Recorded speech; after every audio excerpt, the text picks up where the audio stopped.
वंदो गुरुपद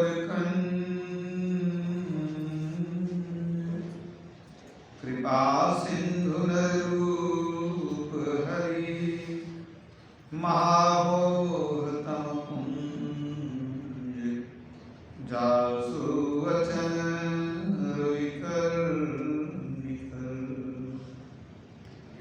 गुरु बिनु ज्ञान न उपजे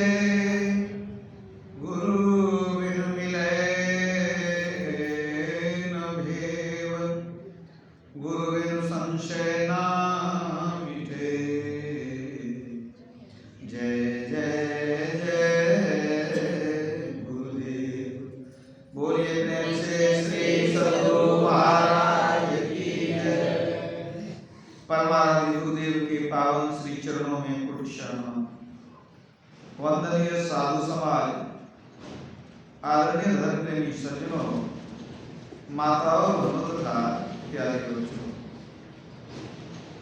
हम लोग सत्संग के माध्यम से बराबर सुना करते हैं कि संसार में मनुष्य शरीर सबसे श्रेष्ठ शरीर है, सबसे उत्तम शरीर है, जिसे ईसाई धर्म में क्रोन ऑफ क्रिएशन कहा गया। सृष्टि का मुकुट यह मनुष्य। भगवान श्री राम प्रजा को उपदेश देते हुए कहते हैं, बड़े भाग मानुष तन पावा, बड़े भाग्य से मनुष्य का शरीर जीव को प्राप्त होता है। आखिर इसकी विशेषता क्या है? विभिन्न शरीरों में लोग लगभग एक ही तरह के काम करते हैं, खाते हैं, पीते हैं, सोते हैं, बाल बच्चा पैदा करते हैं, मर के संसार से चले जाते हैं। आखिर मनुष्य शरीर में क्या विशेषता है? तो भगवान राम ने ही उत्तर दिया, साधन धाम मोक्ष कर द्वारा।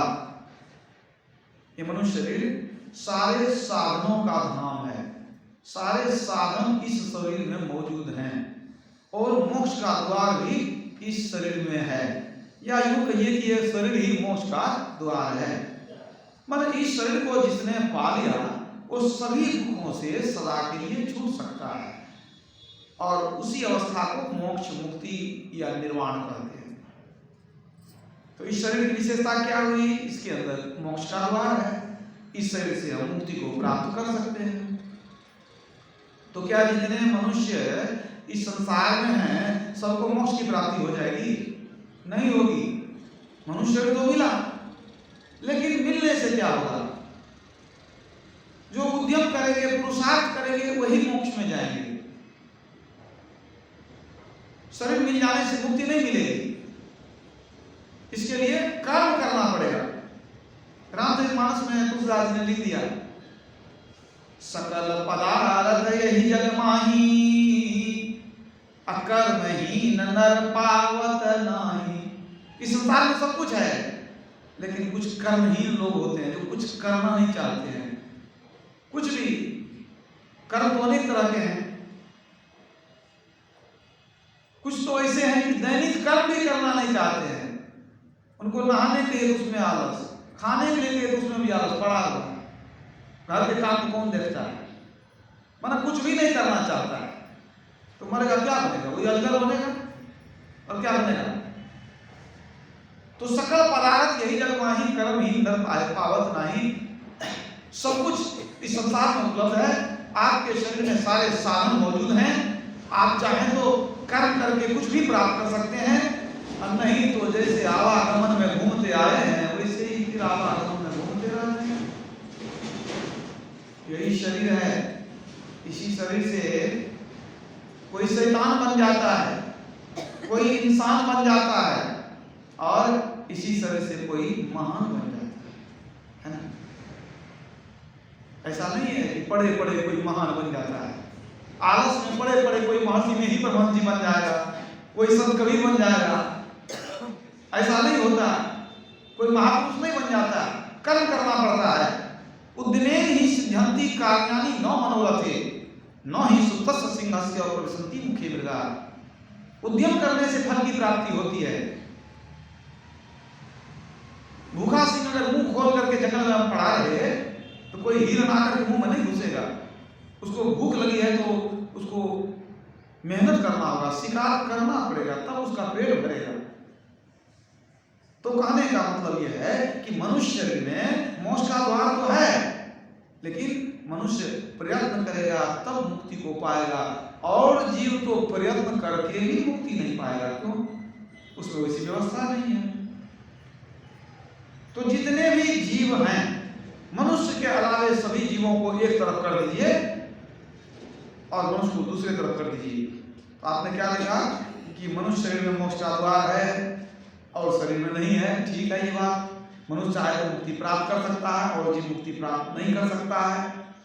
आप कहेंगे नहीं, देवता लोग प्राप्त कर सकता है, तो आप गुरु महाराज की वाणी देख लीजिए। गुरु महाराज ने साफ लिख दिया पदावली, केवल नर ही तन से मुक्ति को पावहु, याते यातन दुर्लभ मुक्ति कमावहु। केवल मनुष्य शरीर से मुक्ति मिल सकती है, ये तो समझ गए। अब देखिए दोनों तरफ क्या भेद है, एक तरफ मनुष्य, दूसरी तरफ सारे जीव।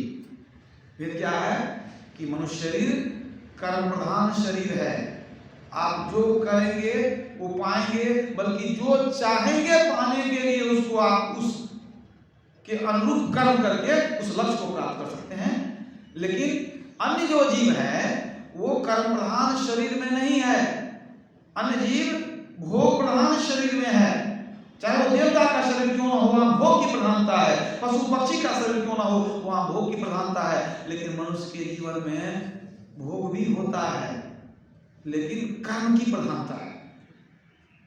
इसलिए तुलसीदास ने क्या लिखा, कर्म प्रधान विश्व करी राखा,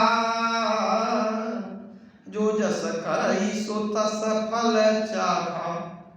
कर्म प्रधान विश्व करी राखा, जो जस करई सो तस फल चाखा। शुभ कर्म करेंगे सुख की प्राप्ति होगी, पुण्य कर्म करेंगे सुख की प्राप्ति होगी।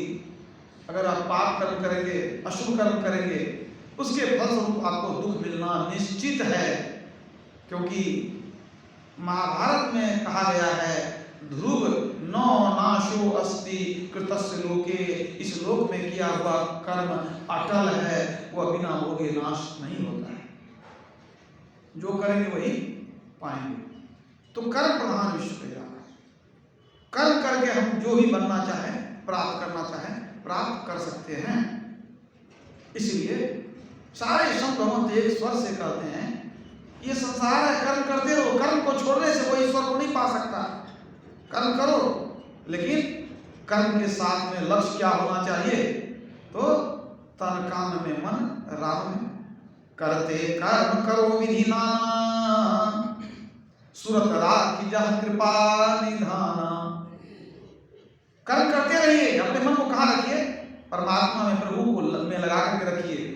आप कहिएगा ये कैसे संभव है, कर्म करते तो मन तो वहीं लग जाता है, तो कहाँ से होगा। शुरू में भाई लगेगा, अभ्यास हो जाएगा तो दिक्कत नहीं होगी। आप घर में कौन पहाड़ तोड़ते हैं, जो घर का काम है वो रोज करते हैं, अभ्यास है करने का। आपको अभ्यास है तो आंख बंद भी हो जाए तो कितना काम हो जाता है, आंख बंद भी रहता है, आंख बंद भी रहे तो काम हो जाता है। आप सोचिए युद्ध के मैदान में अर्जुन जो है वाणों को झेल रहा है, इधर से तीर चला रहा है, कितनी कठिन परिस्थिति थी वह। भगवान कृष्ण ने क्या कहा, माम नुस्मर युद्ध चो, युद्ध भी करो, मेरा स्मरण भी करो। उस कठिन परिस्थिति में भी युद्ध करो, लेकिन मेरा स्मरण करते रहो। जब वहां संभव है तो घर में संभव नहीं है, घर में नहीं संभव है। बिना प्रयास किए कुछ मिलने वाला नहीं, न संसार न परमार्थ। आलसी के लिए कहीं कोई स्थान नहीं है, और परिश्रमी जो है उसके लिए कुछ भी दुर्लभ नहीं है। याद रखिए, कुछ भी दुर्लभ नहीं।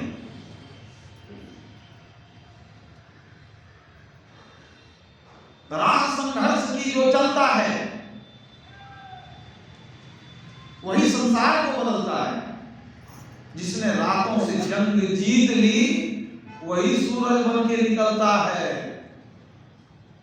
जीवन जीना आसान नहीं होता, बिना संघर्ष के कोई महान नहीं होता। जब तक न पड़े हथौड़े की चोट, पत्थर भी कभी भगवान नहीं होता। पत्थर भगवान बनेगा कभी हथौड़ा का चोट न लगे तो कितना सहना पड़ता है। अगर पत्थर का देखना इतना मार कौन खाएगा, छोड़ दीजिए। तो वह रास्ते का पत्थर लोगों का लाज खाता रहेगा, लेकिन जब वह मूर्तिकार के हथौड़े की चोट को सहता है तब बाद में वो भगवान बनकर निखरता है। इसलिए कबीर साहब ने कहा, अब तो ऐसा होए रहो जैसा माटी मोए, आपा सौंपी कुम्हार को, जो कुछ होए सो होए। कुम्हार एक बार अपने को, कुम्हार जो है मिट्टी लाता है, वो मिट्टी अपने को सौंप देता है कुम्हार को, तुम जो करो। कुम्हार क्या सब करता है?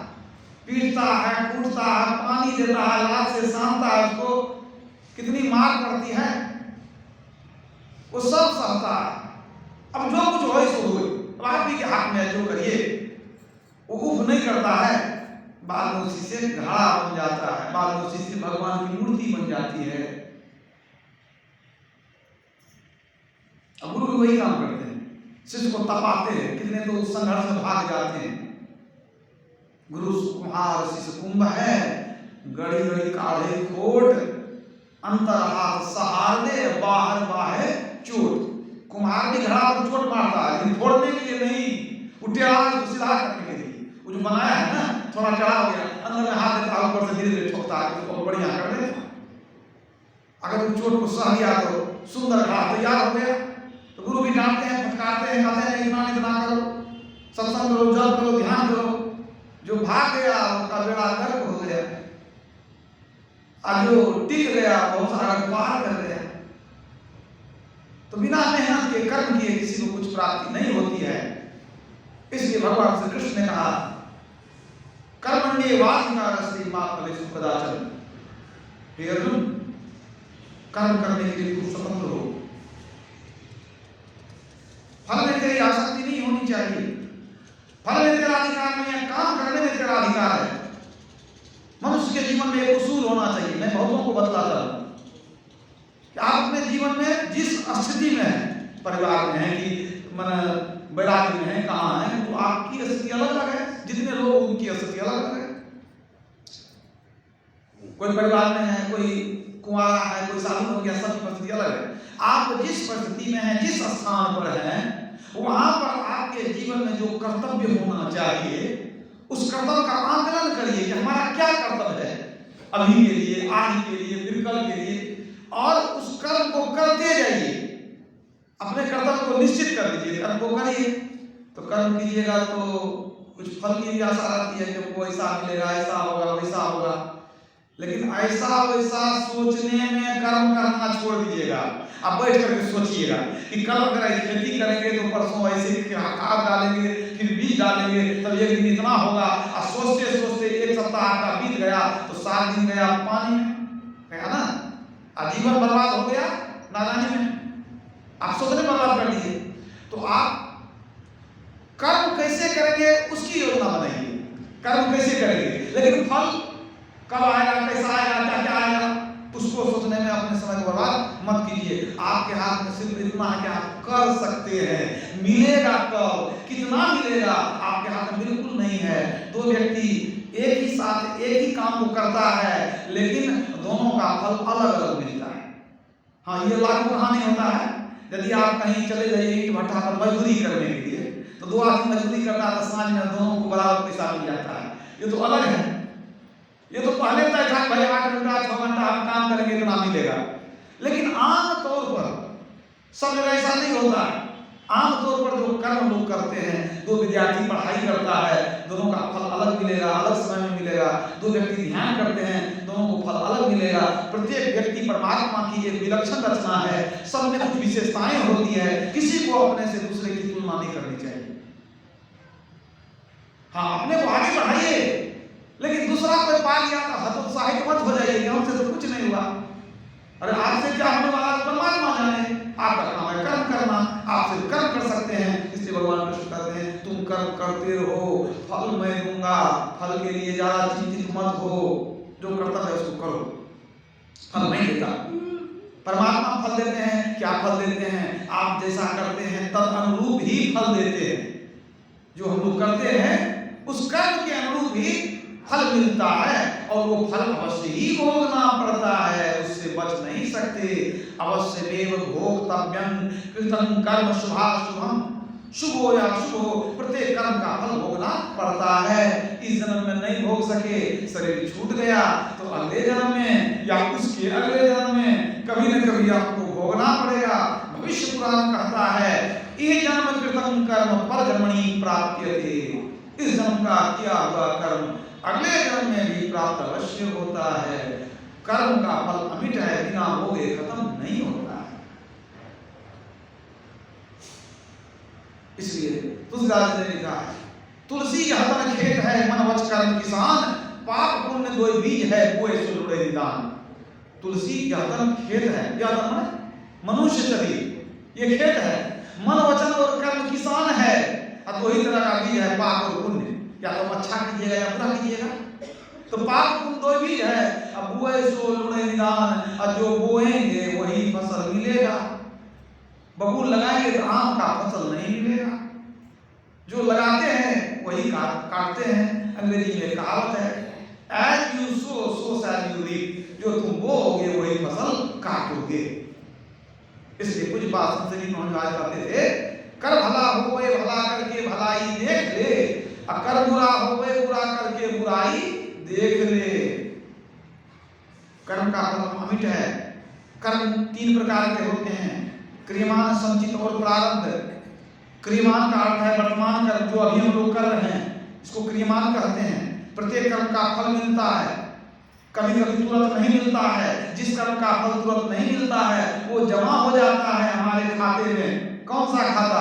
ये एसबीआई का अकाउंट नहीं, वो परमात्मा जो है जीव का अकाउंट बना दिए हैं, एक पाप का एक पुण्य का। तो आपका जो कर्म बच गया, अगर वो अशुभ कर्म था तो पाप के खाते में जमा होगा, अगर पुण्य कर्म था तो शुभ पुण्य के खाते में जमा होगा। शुभ कर्म किए पुण्य में जमा होगा, कर्म किए भोग नहीं सके, बच गए तो वो जमा हो जाएगा, तब उसको कहते हैं संचित कर्म। तो वर्तमान में जो कि वो क्रियमान कर्म का फल मिला, अब कुछ बचा है। जैसे मान लीजिए आप खाना बना लिए दिन में, और मान लीजिए बढ़िया भोजन है, बच गया, तो क्या करिएगा? तो पेट नहीं दीजिएगा, रख दीजिएगा, अगले बार में खाएंगे, तो बाद के लिए रह गया ना।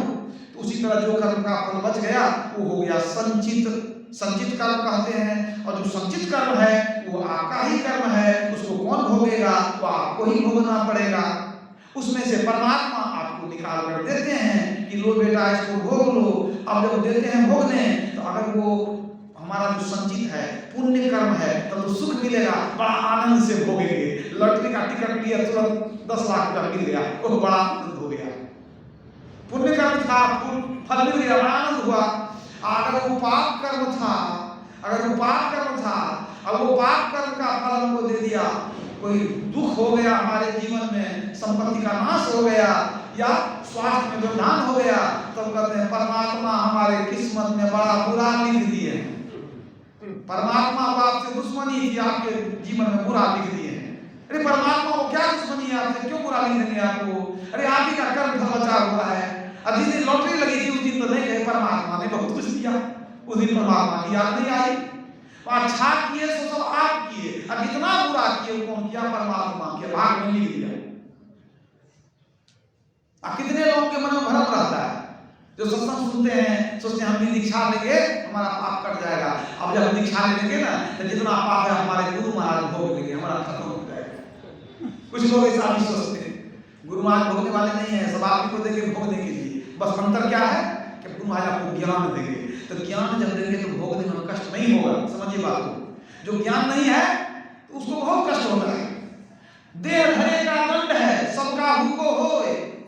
देह है तो दुख भी आएगा, भोग भी आएगा। देह धरे का दंड है, सबका हुको होए। ज्ञानी भुगते ज्ञान से, अज्ञानी भुगते रोए। जो अज्ञानी है वो माथा पटकता है, चिल्लाता है, सोचता है कि जीवन क्यों आया। जो ज्ञानी है वो बुझता है जब हम ही कभी किसी को बुरा किए होंगे वही फल आया है। तो ज्ञान आपको कौन दिए? गुरु महाराज जी ने, साने की शक्ति हुई ना। तो ज्ञानी भूते ज्ञान से, अज्ञानी भूते रोए। अज्ञानी तो सोचता हमारा केवल नहीं है, किसी और का है, वो किसी और को दोष देता है, माँ बाप को, पड़ोसी को, सरकार को, सबका दोष है, सिर्फ हमारा दोष नहीं है। तो गुरु के शरण में आते हैं, आपको संशक्ति होती है, कृपा भी मिलती है। ये भी बात है, गुरु चाहें तो बहुत बड़ा दुख को छोटे में टाल देते हैं। जो हो गए सूली सजाकर कांटों ही टल जाए, लेकिन ये मत सोचिए कि आपके सारे प्रारब्ध को घुमा फेर देंगे। उतने बड़े साधक आप नहीं हैं। जब उतने बड़े साधक हो जाएंगे तब तो क्या बात है, तब तो कर्म फल भी जल के खत्म हो जाएगा, सारे पाप कर्म भी जल के खत्म हो जाएंगे। अगर ध्यान उस तरह से लोग डूब जाए तो प्रत्येक कर्म का फल होता है। और जब हमारे पास प्रारब्ध आता है, भाग्य आता है, तो मैं क्या कह रहा था कि दुख का भाग्य आता है तो बहुत रोते हैं, चिल्लाते हैं, कबीर साहब कहते हैं कि रोने से क्या होगा, तेरी किस्मत में परमात्मा ने लिख दिया। क्या लिख दिया? तेरा ही कर्म फल लिख दिया, भोगो, अब रोने से कुछ नहीं होगा। कर्म करीमा लिख गया, कर्म करीमा लिख गया। अब कछु ज्ञान होए, रत्ती घटे न तिल बढ़े, जियो सिर फोड़े कोई। माथा पटक के फोड़ लीजिए, उन्हें रत्ती घटे न तिल बढ़े, वो घटने बढ़ने वाला नहीं है।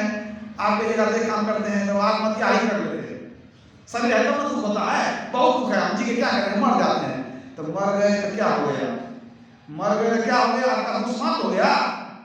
वो आपके शरीर का फोटो वहां नहीं लगा हुआ है कि खाता आपका खत्म हो जाएगा। तो जीव का खाता है, अगले जन्म में जहां मिलेगा वहां मिलेगा भोगने के लिए, और इस बार ज्यादा दुख मिलेगा। क्यों? पहले दुख इतना था कि आप सोचे हम मर जाएं, आपने शरीर को खत्म कर लिया पहले के दुख से। तो पहले का दुख बहुत था, और जब जान करके सुंदर मनुष्य के शरीर को खत्म कर लिए तो आत्महत्या का पाप लगा कि नहीं, तो पाप और बढ़ा कि नहीं बढ़ा। तो पहले का पाप अपने बहुत था, एक पाप और नया कर लिए, तो समझ लीजिए और सूद ब्याज लगा करके अगले जन्म में फिर मिलने वाला है। इसलिए इसी जन्म में भोग लीजिए, वही अच्छा है।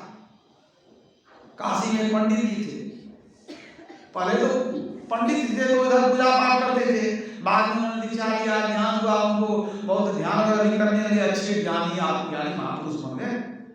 उनके चेले भी थे कुछ, एक चेला उनके साथ था, लेकिन पंडित बड़े सज्जन जो आत्मज्ञानी हो जाते हैं लोग, तो उनमें तो सद्गुण का भंडार हो जाता है, सब सर्वगुण संपन्न थे। तो बाहर जाते थे प्रचार करने, लोगों को ज्ञान देने, और कभी कभी घर भी आते थे, वहां पंडितानी भी थी। एक चेला के साथ में था, वो घूम फिर करके आ गया, पर घर में आए तो पंडिताई जो है तो खाना पीना लगाई, बिछा दी, थाली भी दे दी, वो चला भी था पंडित जी बैठ के खाने के लिए। इधर भोजन परोसते जाती थी, खिलाते जाती थी, और रंग बिरंग की गालियां पंडिताई सुनाती जाती थी, रंग बिरंग की गालियां, कटु वचन, बहुत कटु वचन सब, मैंने जो नहीं सुना जाए। आई बेचारे चुपचाप, और जो चुप रहते थे तो और दो चार बात करती थी कि लगता है कान भी अब खराब हो गया, अब कुछ बोलते भी नहीं। अरे पत्नी अगर बहुत कुछ बोले और कभी कुछ देर तक नहीं बोली तो और उनका उसका क्रोध और भड़केगा, कहूँगा हाँ वो तो कहना पड़ेगा, आपको नहीं कहिएगा, इसका मतलब है कि और चिल्ला रहे हैं उसको, तब कहेंगे आपका कान भी खराब हो गया, सुनना भी छोड़ दिए, कुछ बोलते नहीं है। तो वही बात, बहुत जब गालियां देने लगी तो पंडित जी तो बेचारे, उनको तो बेचारे को आदत हो गई थी, समझेंगे। लेकिन चेला बड़ा बुरा लगा, वो खाना खाते खाते उठ करके चला गया, हाथ धो दिया, उधर उधर घूमने लग गया, उसका तो माथा गर्म हो गया कि क्या ये पंडिताई कैसी है, इतना गाली पड़ती है, हमारे पंडित जी इतने सज्जन आदमी इतना गाली बकिया, कुछ बोलते भी नहीं, उनको अच्छा नहीं लगा, वो कुछ खाना छोड़ करके उठ गया। आज जब पंडित जी खा पी के बाहर निकले तो कहते बेटा काहे परेशान है, तू काहे देख के बड़ा चिंतित है, कहता है क्या, लगता है आप कुछ जानते ही नहीं। अब बताइए, अब जब जाते हैं दुनिया में आपकी पूजा होती है, कितने आपके भक्त हैं, आपके ज्ञान से लोग कितना लाभ लेते हैं, कितना आदर करते हैं, सम्मान पूजा करते हैं, और यहाँ गुरु माता आपको इतना कटु वचन क्यों सुनाती है? पंडित का छोड़ो, सुनाती है, सुनाने दो, वो अपना काम करती है, करने नहीं। दुनिया में आपकी पूजा होती है, यहाँ जय जयकार होता है, यहाँ घर में आते हैं आप इतनी गाली सुनते हैं, आप कहते हैं छोड़ो, जो सुनाते हैं सुनाने दो। लेकिन आप हमको ये बताइए कि आप सुनते रहते हैं, आप कुछ बोलते क्यों नहीं है? हमको ये भी बताइए, आप इतना सुनते कैसे हैं, कुछ बोलते क्यों नहीं? पंडित जी ने बहुत टाला, छोड़ो, जो होता है सब अपना अपने लिए करता है। जब नहीं माना कि नहीं आपको बताना पड़ेगा, इसके में बड़ा दुख होता था कि हमारे दिमाग को कोई कुछ कहा दिया, हम सुनते रहेंगे, कितना सुनेंगे, काम में आपको बताना पड़ेगा। तो पंडित जी कहते सुनना चाहता है तो सुन, हम तो किसी को बताए नहीं, तो जिद करना बता देते। पिछले दिन हम थे धोबी, हम एक गधी को पाल रखे थे, और उस पर हम अपना जो भी था कपड़ा वस्त्र लाते थे, धोबी थे तो, लेकिन हम उसको बहुत दुख देते थे, खाना पीना ठीक से नहीं देते थे, मारते भी थे, बहुत कष्ट देते थे। हमारा जीवन ये ऐसा था, समाज ये ऐसा था, हम कोई अच्छा आदमी थे नहीं। अब अगर मैं महात्मा जी सत्संग करने के लिए कभी आने लगे तो हमको जो कोई काम नहीं रहता, हम दूर से बैठ के सुन सुनते थे हमको थोड़ा अच्छा लगने लगा, तो हम जाकर के बैठने लगे। तो देखिए कि महात्मा जी कहते हैं कि दीक्षा देते हैं, जब वगैरह बताएंगे कुछ, जब ध्यान बताएंगे। तो मेरे मन में हुआ कि हम भी तो बहुत दिन से खाना पीना छोड़ ही दिए हैं, तो हम भी ले लेते हैं कुछ, हम भी जब वगैरह करेंगे, भगवान का नाम लेंगे, कुछ मालूम है नहीं। तो हम जो है पंडित जी जो आए थे या साधु जो आए थे, उनसे हम दीक्षा ग्रहण कर लिए, कुछ भगवान का नाम बता दिए, इसका जाप करो, ये कीर्तन करो, ये ध्यान करो, वो बता दिए। जब बता दिए तो थोड़ा सा हमारे अंदर में परिवर्तन हुआ। और जब बैठ करके हम भगवान का नाम लेते थे तो कभी भी बहुत प्रेम से सुनती रहती थी, एकदम कान लगा के सुनती थी, मजा गाते थे, उसको लगा था आनंद आता है, तो सुनती रहती थी, सुनती रहती थी। तो हम तो देखो कि भाई चौथापन में हम जो थोड़ा दीक्षा लिए, थोड़ा बहुत जब ध्यान किए, तो मरे न सीधा हमारे ब्राह्मण कुल में जन्म हो गया। कहाँ धोबी थे, ब्राह्मण कुल में जन्म हो गया। और क्या बतावें, अब गधी जो इतना प्रेम से भगवान का नाम सुनती थी ना, वो अभी मनुष्य में आ गई। और बाद में जब हमारी शादी हुई तब हमको पता चला कि हमारी जो ब्राह्मणी है वही गधी है, वही आ गई है पत्नी बन करके। तो हमको तो सब कुछ याद है, इसको बहुत दुख दिए हैं, हमको सब मालूम है ना कि हम कितना दुख दिए हैं इसको। अब वो जब से घर में आई है तो क्या बात, तो क्या कर दिया हमारा, हम तो शादी कर लिए, और जब से हमारा मुंह देखिए तो हमारा मुंह कभी सुहाता नहीं है, वो भिनभिनाती रहती है हमको देख करके। हम तो सब बुझते हैं पिछला जन्म का ऐसा संस्कार है, हम जो दुख दिए हैं, तो इसीलिए हमसे चिढ़ती है, और वो भी उतना नहीं बुझती है, लेकिन हमको देखती है कि इसका तो शुरू हो जाती है, मतलब अंदर में जितना भी गाली है कि जो है सब उगाना शुरू कर देती है। हम सहते रहते हैं, क्यों सहते हैं, चलाते क्यों सहते हैं? अरे तू नहीं बुझता है, अरे हमारे ही ना कर्म का फल है। अरे हम सहते हैं तो घर में शांति रहती है कि नहीं? अब हम भी तो चालू गाली लेकर मान हो जाएगा, हम सहते हैं घर में शांति बनी रहती है, हम जो उतना पाप किए उसका ऋण उतरता जाता है, हमारा घटते जाता है, वो अपना बदला पूरा करते जाती है। हम तो बुझते हैं ना, हम अपने कर्म फल को भोग करके खत्म कर रहे हैं, हमारे जीवन की अच्छा ही है, कुछ जो भी नहीं इसी जन्म में चुका लेंगे, अगले जन्म में कुछ भोगने के लिए बाकी ले रहे।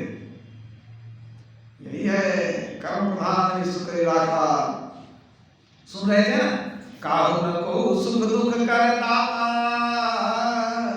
निज कृत कर्म भोग सुनो भ्राता। निज कृत कर्म भोग सुन भ्राता। लक्ष्मण जी ने कहा गुरुशाल को कि भाई कोई किसी को सुख नहीं देता है, सब अपने ही कर्मों का फल भोगते हैं। दशरथ जी का जब शरीर छूट गया, सारी रानी विलाप कर रही है, कौशल्या जी भी थी, इसमें क्या कहती है कौशल्या जी? कौशल्या कह दोष न काहू, कर्म विवश सुख दुख क्षति लाहू। माता कौशल्या कहती है ये जो चले गए किसको दोष देंगे हम? कौशल्या का दोष न काहू, जो किसको दोष दें, किसी का दोष नहीं है। कर्म विवश सुख दुख क्षति लाहू, अपने कर्म के अधीन है क्या? सुख दुख लाभ हानि अपने कर्म के अधीन है। आज लोग मनुष्य में है ना, सबसे श्रेष्ठ शरीर मिला है, क्यों मिला? ये अपने कर्म का फल है। सजबाई कहती है पशु पक्षी नर सुर असुर जलचर कीट पतंग, सबही उत्पत्ति कर्म की सहजो नाना रंग। पशु पक्षी नर सुर असुर जलचर कीट पतंग, ये जितने हैं सबही उत्पत्ति कर्म की, सब कर्म से ही उत्पन्न होता है। सहजो नाना रंग, रंग बिरंग के जीव हैं, सब अपने कर्म के फल को भोग रहे हैं। इस संसार में देखिए कोई बहुत आनंद मना रहा है, बहुत धन है, प्रतिष्ठा है, सेवक है, सब कुछ है, अब कोई रो रहा है, तो जो हंस रहा है उससे ईर्ष्या मत कीजिए। आप रो रहे हैं, आपका कर्म फल है, वो हंस रहा है, उसके कर्म का फल है। यह कर्म जगत की खेती है, कर्मों का फल यहाँ मिलता है। अपने ही कर्मों के फल से कोई हंसता है, कोई रोता है। अपने कर्म से हम रोते हैं, अपने कर्म से आप हंसते हैं, किसको दोष देंगे? दोष देना सब बेकार है, बिल्कुल बेकार है, किसी को दोष देना नहीं चाहिए। तब सामत क्या हुई कि जैसा कर्म करेंगे वैसा फल मिलेगा, मतलब शुभ कर्म करेंगे उसके बदले में सुख मिलेगा, अशुभ कर्म करेंगे उसके बदले में आपको दुख मिलेगा। रावण जब शरीर छोड़ रहा था, भगवान राम ने लक्ष्मण जी को भेजा कि आज धरती से बहुत बड़ा विद्वान ज्ञानवान पंडित जा रहा है, राजनीति कूटनीति जा रहा है, जाके कुछ ज्ञान सीखो। लक्ष्मण जी कहे वो दुश्मन है, कहा दुश्मन होने से क्या होगा, ज्ञान जिसके पास होता है वहां लेना चाहिए। उत्तम विद्या लीजिए यद्यपि नीच पे होए, अपरियो अपावन ठौर में कंचन तजत न कोई। गंगा जल मिल जाएगा समान छोड़ दीजिएगा, धो के उठा लीजिएगा। तो नीच व्यक्ति में भी ज्ञान हो तो छोड़ना नहीं चाहिए, ले लेना चाहिए। समझा जाके भेजे, तू चले गए लक्ष्मण जी, अब उनको जाके कहते हैं हमको भैया भेजे कुछ ज्ञान देने के लिए। वो कुछ नहीं बोला, कुछ देर खड़े रहे, लौट के आए। भगवान राम को कहते हैं कि वो तो कुछ बोला ही नहीं। भगवान राम ने पूछा तू किधर खड़ा हुआ था, कहा हम उनके सिर की तरफ गए थे, खड़े हुए थे। तो राम खड़ा हुआ था ना, सरसैया में तीर लगा हुआ था, एकदम मरणासन था, धरती पड़ा हुआ। तब भगवान राम ने समझाया कि किसी से ज्ञान लेना है तो पैर की तरफ खड़ा होगा कि माथा की तरफ खड़ा हो। तुमको देखता था वो माथा की तरफ खड़ा था तो तेरे चेहरे पर नजर तो नहीं पड़ती है, तो तू किसी से ज्ञान लेना हो तो पैर की तरफ रहेगा। दोबारा भेजिए तो पैर की तरफ जाकर के उनको अपना जो है अभिवादन किए लक्ष्मण जी। कहते हैं भैया ने भेजा कुछ ज्ञान देने के लिए। तो उन्होंने कहा कि आपके भैया तो त्रिलोक के स्वामी हैं, ईश्वर के अवतार है, वो क्या नहीं जानते हैं हमसे ज्ञान लेंगे, उनको सब ज्ञान मालूम है, लेकिन फिर भी ज्ञान लेना चाहते हैं हमसे। तो अंतिम हमको दर्शन देंगे तो हम कुछ बोलेंगे, अगर दर्शन देंगे तो कुछ बोलेंगे। क्यों, इसके पहले दर्शन नहीं हुआ था, इसके पहले दर्शन हुआ था तो दुश्मन पूछता था। अब उसको ज्ञान हो गया कि साधारण आदमी नहीं है, ये आदमी रहता हमको मार नहीं सकता, ये तो अवतारी पुरुष है, तब ना हमको मारे हैं। ज्ञान हो गया, सोचा मरते से दर्शन हो जाएगा, स्वर्ग मिल जाएगा, ये मन में हो गया। लक्ष्मण जी आगे कहते हैं कि आप दर्शन दीजिएगा तब कुछ कहेंगे। तो आगे भगवान राम, तो भगवान राम ने पूछा कि कहिए आप कुछ उपदेश सुना दीजिए। उन्होंने कहा कि प्रभु अब तो सांस रुकने वाली है, अब क्या सुना सकते हैं, थोड़ी सी बात सुना देता हूँ कि अच्छा काम मन में हो तो तुरंत कर लेना चाहिए, अब बुरा काम हो तो तुरंत नहीं करना चाहिए, करते करते त्याग दीजिए, छोड़ दीजिए, वही अच्छा है। इसी में भलाई है। पाप कर्म करने की इच्छा हो तो रोक लेना चाहिए अपने को। जैसे कि हम शुभ कर्म करने का मन हुआ, हम सोच रहे थे समुद्र के पानी को जो है उलीच करके उसमें घी दूध दही भर देंगे कि लोग खाने में अच्छा होगा, समुद्र का पानी पीने के लायक भी नहीं होता है। सोचे कभी कर लेंगे। सोना में सोचे सुगंध भर लेंगे, वो भी नहीं कर सके। सोचे थे स्वर्ग तक सीढ़ी लगा देंगे, सब जीव स्वर्ग जाएगा, नहीं कर सके। सोचे कभी कर लेंगे। अच्छा काम को तो आजकल कह के टाल दिए, हम तुरंत किए नहीं। एक बुरा मन में ख्याल आ गया, आपकी पत्नी थी जंगल में, हमारे मन में हुआ कि सुंदरी है, इसको भी हम स्त्री बना लेंगे। हे राम, जानते थे कि पाप, ये पाप है, पराई स्त्री को बुरी नजर से देखना ये पाप होता है, जानते थे, लेकिन मन को रोक नहीं सके। और हम देखिए बुरा काम कर लिए, मतलब आपकी पत्नी का हरण कर लिए और नतीजा मरण हो गया। देखिए मरने में, अगर ये पाप नहीं करते तो मरते नहीं हम। इसलिए प्रभु यही एक संदेश देता हूँ कि शुभ काम को देर नहीं करना चाहिए, जल्दी करना चाहिए। अशुभ काम को इतना देर कीजिए कि टल जाए, वही ठीक है। अभी बात को समझिए, कितना बड़ा ज्ञान है। शुभ से शीघ्रम, शुभ काम को तुरंत करें, तो शुभ काम करेंगे तो उसका फल शुभ होगा। लेकिन व्यवहारिक जीवन में कुछ और देखने में आता है। कितने लोग कहते हैं कि बाबा हम लोग तो बचपन से सत्संगी हैं, हम लोग क्या मांस मछली अंडा शराब कभी नहीं चला, बहुत पवित्र जीवन है, कभी झूठ नहीं बोले, किसी का चोरी नहीं किए, कुछ नहीं किए। जब हम कोई पाप नहीं करते हैं तो सब दुख हमारे घर में क्यों आ जाता है? और हमारा एक पड़ोसी है, सब पाप करता है, जुआ खेलता है, शराब पीता है, मांस मछली खाता है, और उसका धन दुगना रात चौगुना, इज्जत प्रतिष्ठा भी बढ़ गई, सब तरह से संपन्न हो गया, वो क्यों हो जाता है बाबा? जब बुरा काम करता है तो उसको दुख होना चाहिए। तो सुख दुख को क्या रास्ता मालूम नहीं है? सुख होना चाहिए हमारे यहाँ, दुख को जाना चाहिए उसके यहाँ, सब सुख उसके यहाँ चले जाता है, सब दुख मेरे यहाँ चले जाता है। इसका क्या कारण है? कुछ लोगों को जिज्ञासा होती है।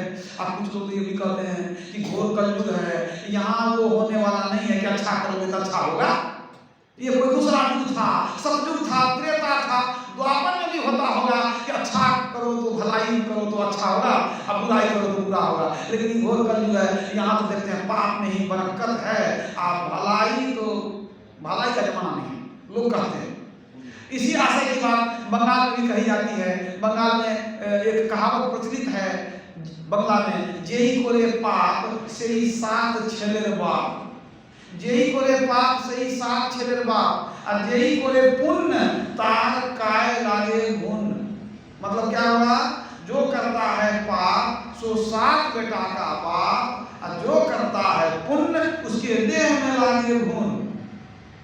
वो लोग यही बात करते हैं कि अब भलाई का जमाना नहीं है, कलयुग में पाप नहीं बरकत है। लेकिन सब लोग क्या करते हैं कि तुम शुभ शुभ काम करता है, अच्छा अच्छा काम करता है, फिर भी तेरे जीवन में दुख है। ये दुख कब का है? ये अब का नहीं है, ये तब का है, ये पिछले जन्मों का कुछ बाकी है, वही तेरे जीवन में आ गया है। तब आप कहेंगे हम जो शुभ काम कर रहे हैं तो पहले का पाप भोग लीजिए, तब ये जो शुभ काम किए हैं ना, इसका शुभ फल आपके जीवन में आएगा। और जब आएगा तो समझिए एकदम सुख के गंगा में आप स्नान करते रहे, तो आनंद ही आनंद है। पहले का दुख भोग के खत्म कर लीजिए। सब दिन आप मकई उगाए, इस बार खेत में गेहूं लगाए, तो गेहूं पक गया तो न खाइएगा, अभी तो पहले का मकई है वही न खाना पड़ेगा। पहले के मकई को खा के खत्म करिए, अब की जो फसल लगाए हैं कट के आने दीजिए, तब आपको गेहूं की रोटी भी मिलेगी। मतलब यह है कि पूर्वजन्म का कर्म जो है वो अवश्य भोगना पड़ता है। पूर्वजन्म कृतम कर्म अवश्य में भोक्तव्यम, वही बात है। तो जन्म जन्म का कर्म भोगना ही पड़ेगा। नानक साहब ने कहा जो मैं किया सो मैं पाइया, दोष न दीजिए अवर जना। जो मैंने किया वही मैं भोग रहा हूं, दूसरे को दोष नहीं देना चाहिए। ठीक वही बात लक्ष्मण जी कहते हैं, रामस्वामी साहब कहते हैं कर्म जो करेगा तू वही फिर भोगना भरना। जो करेगा सो भरेगा, कर्म जो करेगा तू वही फिर भोगना भरना। बड़ा बैरी यह मन घट में इसी का जीतना कटना। ये मन बड़ा बैरी है, दुश्मन है, गलत काम कराता है। जब इसको रोक के रखेंगे, समेट के रखेंगे, तो गलत काम नहीं होगा। अब मन भाग भी जाए ना तो शरीर को रोक लीजिए। मन जाए तो जाने दे, तू मत जाए शरीर। पांचों आत्मा बस कर कह गए दास कबीर। मन भाग भी गया तो इंद्रियों को समेट के रखिए, पांचों इंद्रियों को समेट के रखिए। मन से गलत कर भी लिए तो कर लिए, शरीर से गलत मत कीजिए। तो क्या होगा, जब शरीर नहीं जाएगा ना काम गलत काम करने, तो मन भी थक जाएगा। कितना दौड़ेगा मन, तू थक जाई। अब बिन थाके तेरो काम न सरी है, अंत काल पछताई। मन जब थकेगा तब काम बनेगा। मन दौड़ता बाहर में, थक जाएगा तो बैठा रहेगा अंदर, तब चलेंगे अंदर। भगवान कृष्ण ने कहा योग कर्म कुशलम, कर्म करने की कुशलता ही योग है। कर्म करने की कुशलता आप जान गए कि कौन कर्म करें या कौन कर्म नहीं करें, और जो करें भी उस काम को कब करें, ये भी योग में आरूढ़ करता है। आप ईश्वर की तरफ चलेंगे तो बहुत से कर्म को छोड़ दीजिए, जिस कर्म का काम नहीं है उसको छोड़ दीजिए। बेवजह का कर्म मत कीजिए। बेवजह का 10 आदमी के बीच में बैठ करके कपड़ा लगाइएगा, आपका मन चंचल होगा, मन दूषित होगा। इस कर्म को छोड़ दीजिए, इसकी आवश्यकता नहीं है। योग कर्म सुकौशलम, जिस कर्म को करने के बिना काम चल जाए उसको मत करिए, और जो जरूरी है उसको छोड़िए मत, कल पर मत छोड़िए। कुछ लोग सोचते हैं कल कर लेंगे, आज करे सो कल करे सो आज कर, आज करे सो अब। पल में प्रलय होएगा तो वो नहीं करेगा कब। हम लोग सुनते हैं, लेकिन कबीर साहब ने कहा कल करे सो आज कर, सब ही साज तू हाथ। काल काल तू क्या करे, काल काल के हाथ। तू कहता कल करेंगे, कल तेरे हाथ में है। रात में सोएंगे तो सुबह उठेंगे कि नहीं कोई नहीं जानता। तो कल कैसे करेगा? जो आज करने वाला है उसको आज ही कर लो, जो आज नहीं होने वाला उसको कल करेंगे। तो कर्म करने की कुशलता को योग कहते हैं। एक एक कर्म पर ध्यान दीजिए, इसको करना चाहिए कि नहीं करना चाहिए, तो कैसे करना चाहिए, कितनी माना तन्मयता के साथ इस कर्म को करना चाहिए। उस तरह से कर्म करेंगे तो आप कभी भी माना बुरे फल के भागी नहीं होंगे। अब कर्म करने की कुशलता कैसी होती है, एक छोटी सी घटना सुनाता हूं। एक कोई गोपी थी, कोई महिला थी, शादी हो गई, 12 साल हो गए, संतान नहीं हुई। मन में आया कि संतान ही है, लोग निंदा करते हैं, समाज में जो है ना प्रतिष्ठा नहीं होती है, लोग बुरा समझते हैं। मन में होता था कि हम इस जीवन से मर जाना अच्छा। अचानक याद आई कि हमारे बाल सखा कौन है, कृष्ण है। क्यों ना भगवान कृष्ण के पास जाएं, उनसे निवेदन करें कि हमको आशीर्वाद दीजिए, संतान नहीं है, बड़ी बदनामी होती है समाज में। गोपी चली आई भगवान कृष्ण के पास, हाथ जोड़ के कहती है प्रभु, कुछ लेकर के आई थी, फल मिठाई वो दे दी। कहते प्रभु हम बहुत समस्या में हैं, संतान नहीं है, कृपा आप कर दीजिए हमको। भगवान कृष्ण मुस्कुराने लगे, कहते अच्छा कोई बात नहीं, तू ये काम करो, दुर्वासा मुनि के पास चले जाओ, तेरा काम जरूर हो जाए। पूछा कहाँ रहते दुर्वासा मुनि, बता दिया जमुना के पार में दुर्वासा मुनि रहते हैं, तुम उनके पास चले जाओ, निश्चित तेरा काम हो जाएगा, लेकिन खाली हाथ नहीं जाना, कुछ लेकर के। कहा ठीक है। तो अब गोपी पूछती है भगवान कृष्ण को लेकिन जमुना जी में तो हमको नाव मिलेगी नहीं, जहाँ बता रहे वहां तो नाव रहती न, पार कैसे जाएंगे हम? तो भगवान कृष्ण ने कहा इसमें कौन बड़ी बात है, यमुना जी के किनारे खड़ी हो जाना और हाथ जोड़ के निवेदन करना कि यदि भगवान कृष्ण ने कभी जीवन में स्त्री का संग न किया हो तो हमको रास्ता दे दीजिए। और जैसे तू कहेगी रास्ता मिल जाएगा। अभी सोचने लगी कि भगवान कृष्ण को सुनते हैं कि 16,000 रानियां हैं, तो स्त्री का संग कैसे नहीं किए होंगे, ये कौन बात हुई? लेकिन नहीं, भगवान कभी झूठ नहीं बोलते हैं, इतना भरोसा, भगवान झूठ नहीं बोलते हैं, तो इनके पास भरोसा करना चाहिए हमको। अपने काम से काम है, काहे के हम जाएंगे इनसे बात करने? तो वहाँ अपना जो है कुछ फल मिठाई कुछ बढ़िया में चीज लेकर के अब चली आई और जमुना किनारे में देखती एकदम पानी फान पर है, तो निवेदन करती है कि भगवान कृष्ण यदि कभी जीवन में स्त्री संग न किए हो तो कृपा करके रास्ता दे दीजिए। जैसे बोली वो पानी नीचे चला गया, बीच में एकदम रास्ता बन गया और पार होकर उस पार चली गई, तो गदगद हो गई। वाह, भगवान कृष्ण सही बोले थे। चली गई, दुर्वासा मुनि के चरण में भोग चढ़ाई और उनको निवेदन की अपना मनोरथ सब प्रकट कर दी कि हमको संतान नहीं, हम आपसे आशीर्वाद देने आए हैं। दुर्वासा मुनि समझ गए कि तो आई है, जरूर कोई भेजा होगा, ऐसे तो आने वाली नहीं है। तो उन्होंने पूछा कि कौन भेजा है? कहा भगवान कृष्ण ने भेजा है। कहा सब जानते हैं, वही लीला करते रहते हैं। अरे उका देते तो सब कुछ हो जाता, उका देते तो हो जाता, अब वो हमारे पास भेज दी। अच्छा, उनकी लीला है, वो भक्त का मान बढ़ाना चाहते हैं। अच्छा ठीक है, तो जो लाई थी मना फल वगैरह, तो बढ़िया से उन्होंने निवेदन किया कि इसको भोग लगाइए, तो सब खा लिए बढ़िया से, जो भी पकवान था, मिठाई फल वगैरह सब खा लिए। और एक फल उसी में से उठा के दे दी, भाई ले जाओ, तू इसको खा लेना, तुम्हारा काम हो जाए, आशीर्वाद हो गया, खा जाओ, हमारा अपना ध्यान सत्संग का समय है। वो चलने लगी, फिर उसको याद आया कि जमुना जी पार कैसे करेंगे हम तो उधर से आए थे, इधर से जाने के लिए हमको कुछ पूछेंगे बताएंगे कुछ तब ना। तो इन्होंने निवेदन किया गोपी ने कि प्रभु हम जमुना पार कैसे करेंगे, उसमें तो नाव नहीं है, मिलेगी नहीं। तब दुर्वासा मुनि ने पूछा तो आई थी कैसे? आते समय तो भगवान कृष्ण टोटका बता दिए थे। क्या टोटका बताए थे? बोले थे क्या कि हाथ जोड़ के निवेदन करना कि भगवान कृष्ण ने कभी यदि स्त्री का संग न किया हो तो रास्ता मिल जाए। तो जैसे हमने हाथ जोड़ के कहा तो रास्ता मिल गया हमको। तो दुर्वासा मुनि हंसने लगे, कहते कौन बड़ी बात है, अभी तू जाएगी ना, हाथ जोड़ के कुछ खड़ा हो जाना, खड़ी हो जाना, और कहना आज यदि दुर्वासा मुनि कुछ भी ग्रहण नहीं किए हो, भोजन नहीं किए हो, तो रास्ता दे दीजिए की बात। इसका मतलब हो गया बाप रे, सामने में भर पेट खाए हैं, कुछ नहीं खाए हो तो रास्ता ही बोलने में भी लाज लगता। फिर सोचे कि नहीं, दुर्वासा मुनि से मुंह लगाना ठीक नहीं। कहा कि जो है तो बड़े सिद्ध पुरुष, आइए अगर शराब बोल देते तो कोई इनको देर नहीं लगती है शराब देने में। मन में सोची नहीं, इनसे बात नहीं करेंगे, चुपचाप प्रणाम करके प्रभु जो आज्ञा हो, चली गई। अब मन को मजबूत करके कहती है, हाथ जोड़ के कहती है कि हे जमुना हमको जो है रास्ता दे दिए। दुर्वासा मुनि ने आज अगर कुछ भी ग्रहण नहीं किया हो, कुछ भी नहीं खाया हो, तो कृपा करके रास्ता दे दीजिए। और जैसे कहा रास्ता बन गया, पानी नीचे आ गया, अब ये पार भी हो गई, इसका तो फल भी मिला, आशीर्वाद भी मिल गया, लेकिन उधेड़ दूर में चली गई, बड़ा असमंजस में चली गई। और सोच रही थी घर जाएंगे, सोचने घर में जाएंगे, इतना बड़ा समस्या लेके घर कैसे जाएंगे। अब फिर चली गई भगवान कृष्ण के पास।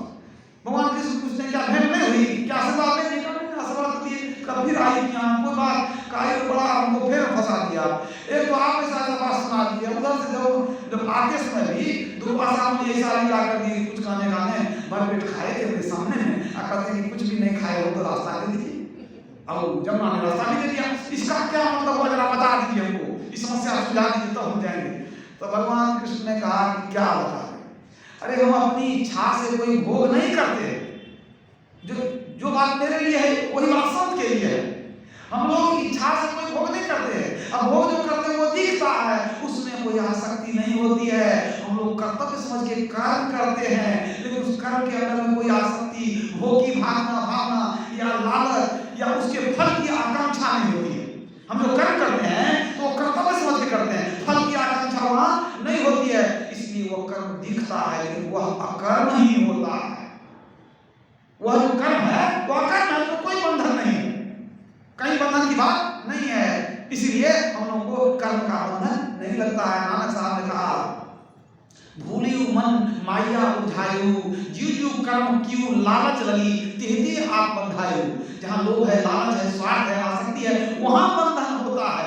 और जहां लोभ लालच आसक्ति कुछ नहीं है वहां बंधन नहीं होता है। इसलिए कबीर साहब ने कहा निर्बंधन बंधा रहे। अंतिम शब्दवाणी सुना रहा हूं, ध्यान से समझिएगा। निर्बंधन बंधा रहे, अब बंधा निर्बंध होए, अब कर्म करे करता नहीं दास कहावे सोए। निर्बंधन बंधा है, कहते हैं जो निर्बंधन है वो बंधा ही रहेगा जीवन भर, जन्म जन्म तक बंधा रहेगा। जो निर्बंधन है, निर्बंधन मतलब यहाँ क्या हुआ, जिसने अपने ऊपर किसी भी मन पुण्य का या धर्म का बंधन नहीं रखा है, जिसके ऊपर कोई बंधन नहीं है, मतलब जो मन में आता है सो कर लेता है। बात पूछते हैं जिसको बंधन नहीं क्या करेगा, जो मन में आया कर लिया। कहते नहीं, जो सत्कर्म का बंधन अपने ऊपर रखता है, सदाचार का बंधन रखता है, तो निर्बंधन वो जो बंधन रखेगा वो पार हो जाएगा। और जो अपने ऊपर किसी भी कर्म का बंधन नहीं रखेगा, मतलब सदाचार का, पुण्य का, धर्म का बंधन नहीं रखेगा, वो जीवन भर बंधा रहेगा, मर करके फिर बंधन में जाएगा। तो जो निर्बंधन है, कोई नियम को नहीं मानता, कोई नियम सदाचार धर्म पाप पुण्य को नहीं मानता है दुर्योधन की तरह, तो निर्बंधन बंधा रहे, आपके ऊपर कोई बंधन नहीं है, जो मन में आता है सो करते हैं, तो आप जब जन्म जन्म तक बंधे रहेंगे। अब बंधा निर्बंध होए, अपने ऊपर बंधन रखेंगे, पुण्य का पाप को छोड़ देंगे, धर्म का बंधन, सदाचार का बंधन, कर्तव्य का बंधन रखेंगे, तो बंधा निर्बंध होए। आपने नियम में अपने को बांध लिया कि हम सत्कर्म करेंगे, हम जप करेंगे, सत्संग करेंगे, ध्यान करेंगे, इसका बंधन है, तो आप निर्बंधन हो जाएंगे, आपके सारे बंधन खत्म हो जाएंगे। उस स्थिति में क्या होगा, कर्म करे करता नहीं दास कहावे सोए। आप भी दुर्वासा मुनि की तरह, हमारे गुरु महाराज की तरह, भगवान कृष्ण की तरह कर्म तो करेंगे, लेकिन वो समझिए नहीं किए, कर्म का कोई बंधन नहीं हुआ। सच्चा दास वही है जो सोच समझ के विवेक से काम करता है। कर्म किए बिना कोई रह नहीं सकता है। कर्म कीजिए, लेकिन शुभ ही शुभ कर्म कीजिए, अशुभ कर्म नहीं कीजिए। बोलिए प्रेम से श्री